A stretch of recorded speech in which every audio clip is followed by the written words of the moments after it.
Oke, assalamualaikum warahmatullahi wabarakatuh, teman-teman yang ada di rumah. Pagi ini saya akan sedikit sharing tentang geliat bisnis fotografi. Bagi teman-teman yang ingin sharing tentang fotografi, bisnis fotografi di Tulungagung, bisa stay tune di Perkasa FM. Dan bagi teman-teman yang belum sempat mengikuti, bisa ngeplay video ini di YouTube di channelnya Gaji Project. Nanti mungkin saya akan menyampaikan beberapa istilahnya trik-trik bisnis fotografi di Tulungagung, tapi mungkin tidak akan terkupas semua karena waktunya hanya terbatas. Teman-teman yang berminat sharing tentang bisnis fotografi di kota Tulungagung bisa cek di video.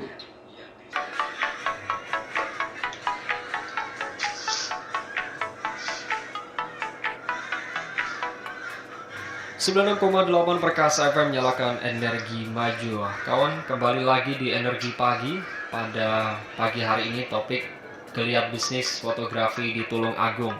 Ya, bisnis fotografi salah satu bisnis yang memang sebenarnya juga sangat menjanjikan, karena banyak sekali ya di bidang fotografi yang bisa dimanfaatkan, dan tidak hanya untuk fotografi di prewedding ataupun juga fotografi wisuda, lalu juga fotografi di studio atau fotografi untuk acara pernikahan. Sebenarnya bisnis fotografi tidak hanya di situ saja ya. Bisnis fotografi bisa Anda mulai bisnis dari menjual gear ya, menjual peralatan untuk berfoto, lalu juga banyak sekali segmen fotografi di bidang-bidang yang bisa Anda manfaatkan. Salah satunya fotografi outdoor, fotografi alam, lalu sport, adventure, fotografi di bidang hewan. Banyak sekali sebenarnya yang bisa dicoba ataupun dijadikan sebuah ladang bisnis. Dan pagi hari ini kita sudah tersambung ya dengan Yoga Setiawan Rarasto. Ini owner dari Moto Medio. Selamat pagi Mas Yoga. Selamat pagi kawan Perkasa. Bagaimana kabarnya Mas Yoga pada pagi hari ini? Alhamdulillah sehat, diberi kesehatan. Ya sehat selalu lah Mas. Alhamdulillah, di tengah pandemi tetap semangat. Tetap semangat. Tetap semangat, tetap berkarya Mas Yoga ya. Iya, tetap semangat. Mas Yoga, saya ingin tahu nih, apa sih sebenarnya Moto Medio itu? Kalau Moto Medio sendiri sebenarnya kan sudah diambil dari namanya kan moto dan video. Nah, itu kan juga sudah melambangkan ikon bisnisnya ya, boy. Jadi foto dan video gitu. Jadi tukang sebenarnya. Tukang. Di dalam Moto Medio sendiri berarti tidak hanya fotografi saja, tapi juga ada videografi nih yang dilayani di sana. Iya, betul. Ada videografi juga.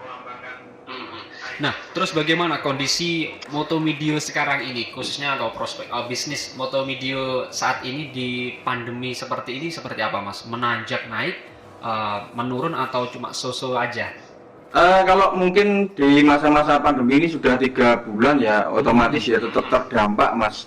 Ya, karena kan dominan job-job kita kan juga event, mulai event wedding, event konser itu kan juga tidak ditiadakan ya, tidak boleh ditiadakan ya istilahnya, tidak boleh di masa-masa pandemi ini. Jadi otomatis omset juga menurun drastis selama 3 bulan ini, 4 bulan jalan ini ya, masuk Juli ini. Ya. Tapi dari situ memang kita harus berpikir kreatif, karena kan kalau nggak kreatif kita juga nggak ngebul Mas dapurnya. Iya, benar sekali. Kalau berpikir kreatif soal kreativitas di Moto Medio sendiri saat ini kan memang kalau bisnis fotografi paling banyak saat ini atau dari klien biasanya prewedding, lalu juga ada dari foto ketika pernikahan, lalu juga tadi yang Anda sebutkan seperti konser video, konser-konser musik seperti itu. Nah, kalau di Moto Medio sendiri apa juga saat ini berkreatif mencari pangsa lain yang saya sebut tadi di awal, seperti mungkin mengembangkan di adventure spot, lalu juga mungkin juga foto di hewan, animal, ini seperti apa Mas? Nah, kalau mau di foto video sendiri sebenarnya kan sudah dari awal berdiri itu ada di sisi pendidikan Mas ya. Jadi kita juga membuka kursus di bidang videografi juga fotografi. Nah, berhubung juga ini masa sekolah juga dinonaktifkan ya, istilahnya tidak sekolah ya ini, sekolah di rumah ini semua. Nah, itu juga menurun. Nah, ini kreativitasnya ya tinggal kita jualan online aja. Kadang ada, itu kan di situs-situs online kan juga banyak Mas. Seperti Shutterstock itu kan kita bisa jualan foto di sana. Kita tetap ya itulah kreativitasnya, kita harus mencari sesuatu yang bisa menghasilkan di masa-masa pandemi. Tapi kalau di Motomedio apa juga sudah merambah untuk jual beli spare part atau gear untuk fotografi sendiri? Mungkin kalau spare part atau gear belum Mas. Kita belum tertarik di itu karena sudah banyak ya teman-teman yang lain itu menjual seperti itu, servis juga apa ya istilahnya part-part fotografi kamera lah, seperti itu. Nah, kalau untuk klien, saya ingin juga penasaran. Klien yang sudah dilayani dari Motomedio sendiri, dari apa saja nih Mas? Kalau klien itu berbagai macam ya, mulai dari pribadi, antar temen. Setelah itu ada beberapa instansi. Dulu ada Mas kita dari Dinas Perhubungan, Dinas Pariwisata itu juga ada. Tapi bukan dari Tulungagung malahan. Oh iya. Terus persaingan saat ini di bisnis fotografi dari tahun ke tahun seperti apa Mas? Mas Yoga, persaingan dari bisnis fotografi?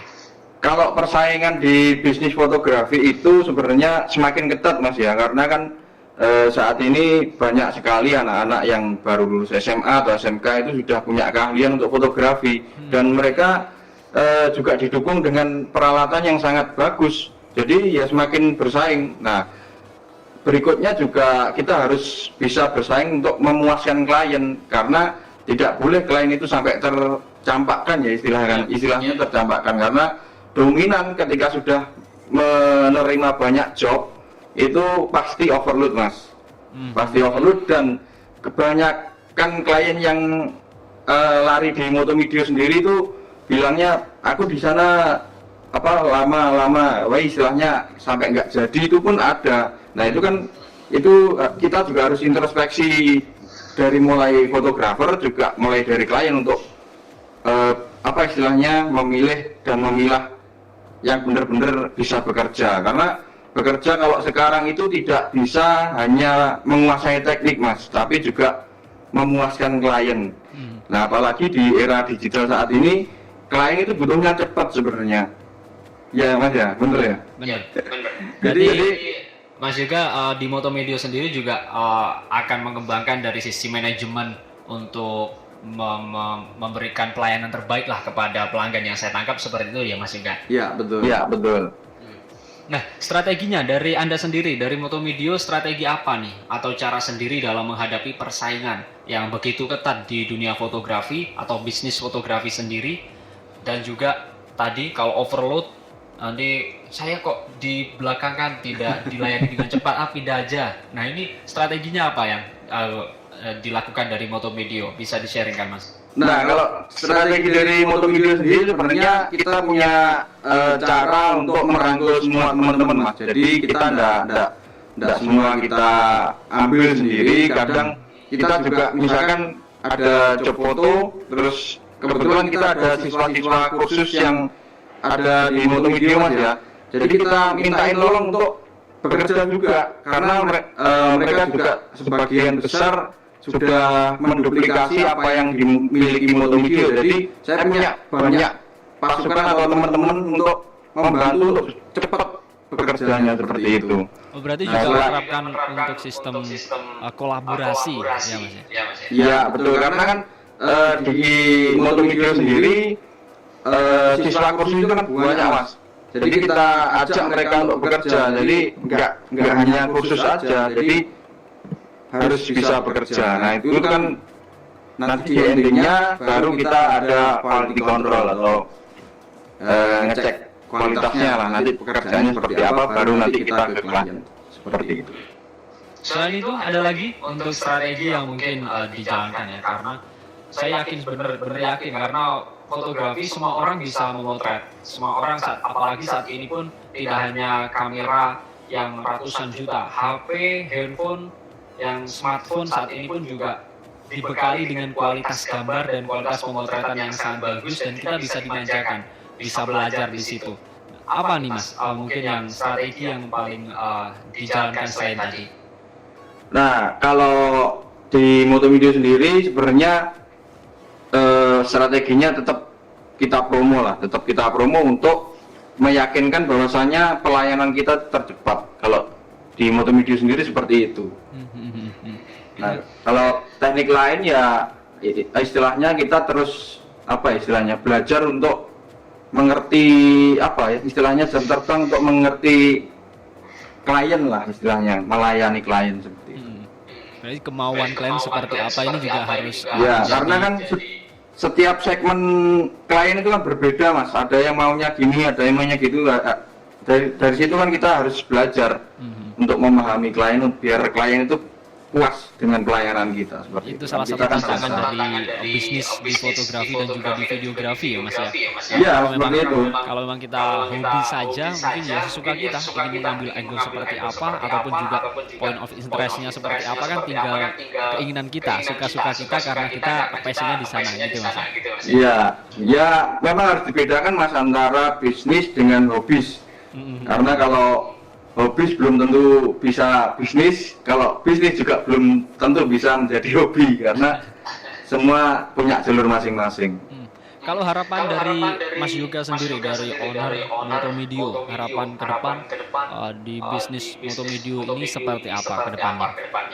Kalau harapan ke depan sendiri intinya seperti ini, saya berharap di teman-teman yang melakukan bisnis fotografi semakin dikembangkan tekniknya dan juga istilahnya pelayanan ke konsumennya karena tidak jauh event yang kita capture itu biasanya tidak bisa terulang lagi, jadi kasihan kliennya ya. Di sini saya kadang juga istilahnya miris kalau mendengar cerita fotoku nikah nggak jadi Mas, itu saya miris, saya kasihan karena kan nikah itu kan kalau kan satu kali Mas ya, seumur hidup. Jadi ditingkatkan lagi pelayanan untuk klien. Terus kalau masalah harga kita punya segmen masing-masing lah, kita tidak berbicara harga, persaingan harga. Berarti kalau kita menghadapi klien jadi sense of art-nya ini juga harus ditingkatkan lagi ya. Momentum ini juga harus dicari ketika Anda mengcapture sebuah momen dari sebuah pernikahan, mungkin juga momen dari sebuah keluarga. Seperti itu. Iya, Mas, saya juga penasaran soal bisnis fotografi. Saat ini kan kalau orang juga tidak puas saja dengan hasil jepretan foto, mungkin fotonya bagus, tidak puas di situ saja. Saat ini pun banyak para milenial khususnya juga yang sangat intens sangat intens terhadap videografi. Nah, ini di Motomobi sendiri seperti apa pelayanan untuk videografi, dan ini pun juga sebenarnya kalau saya lihat juga tidak bisa terlepas dari fotografi sendiri kan? Iya, betul. Karena kan kadang foto dan videografi itu hal yang sudah lekat ya, seperti yang tidak bisa pisah. Karena di setiap event itu pasti ada keduanya seperti itu. Jadi kalau di Motomedio menanggapi milenial sekarang ya bagus-bagus aja, karena kan media belajar sekarang kan banyak, mulai dari tutorial dari YouTube atau apa itu kan sudah banyak sekali untuk belajar. Jadi jangan sampai kita putus untuk belajar kalau bisa. Siap. Terima kasih Mas Yoga, owner dari Motomedio atas sharing di pagi hari ini. Kalau nanti ada kesempatan, saya sebenarnya juga ingin membangkitkan keinginan saya juga untuk berfotografi nih Mas. Banyak Mas, platform yang untuk jualan foto itu banyak sekali di online itu banyak sekali. Saya dulu juga sebenarnya juga hobi fotografi, videografi juga hobi, tapi saat ini sudah tertutupi karena itulah. Kalau saya juga hanya sekedar hobi, ingin meng-capture kalau ada yang menarik di capture, kalau ada yang foto yang karena juga sebuah kepuasan sendiri kalau kita bisa meng-capture sebuah momen ataupun sebuah kegiatan yang memang menarik, di situ ada foto itu bisa cerita, itu kan salah satu hal yang memang kita harapkan sebagai seorang fotografer kan Mas. Iya betul. Iya, betul. Siap. Terima kasih Mas Yoga sekali lagi atas gabung di Energi Pagi pada hari ini. Kalau nanti pandemi sudah berlalu, kalau kita bahas soal fotografi lagi, kita undang ke studio nih. Siap. Siap. Terima kasih Mas Yoga sekali lagi. Selamat beraktivitas kembali. Semoga kedepannya Motomodio ini bisa sukses. Amin. Playernya tambah banyak Amin. dan siswanya juga lebih banyak lagi dan berprestasi. Amin. Selamat pagi. Ya. Assalamualaikum. Terima kasih. Waalaikumsalam. Tadi kawan, ya Yoga dari owner Motomedio memang. Oke, itu tadi adalah sedikit perbincangan ya, nggak ada 1 jam karena ya memang on air juga terbatas waktu. Mungkin kalau ada teman-teman yang mau sharing lagi tentang bisnis fotografi, bisa ketik komen di bawah nih. Oke, saya akhiri. Assalamualaikum warahmatullahi wabarakatuh.